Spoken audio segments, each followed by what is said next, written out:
Hello, this is a really quick tutorial on how to highlight duplicate values within a data set by using a default function within conditional formatting. So in this case I have a mocked up data set from B2 to B15. I'm going to highlight that entire column. In your case you're going to highlight whatever column and rows that you want the duplicates to stand out.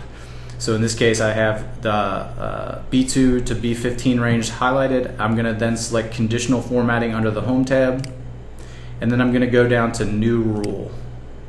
Under new rule you're going to see this pre-selected or pre-populated format only unique or duplicate values option. We're going to go ahead and select that, and it's going to bring up this new dialog box. It's asking us what we want to format. We want to format all duplicates, so we can just leave this like it is. And then we want to tell it how we want to format this cell. For the sake of you being able to see it easier in the video, I'm going to just make the fill color light blue, but you can do a lot of different things with the duplicates. You can change the border, you can change the font style, you can bold it, you can change the font color, and you can just select those options in here like you would format any cell.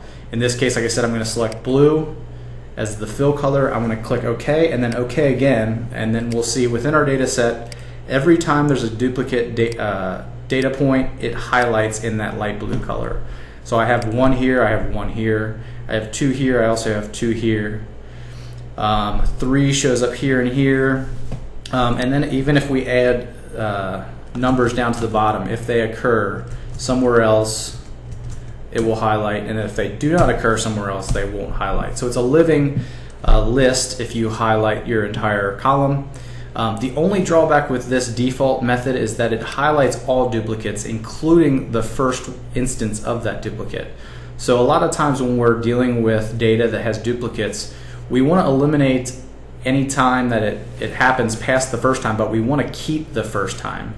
So there is a way to highlight all duplicates that happen after the first instance within the list of data, but that's going to take a little bit more work, and I have that in a video that I'm going to link to on a show note or a show card within this video if I can figure out how to do that. So thanks a lot for watching. I hope this helped.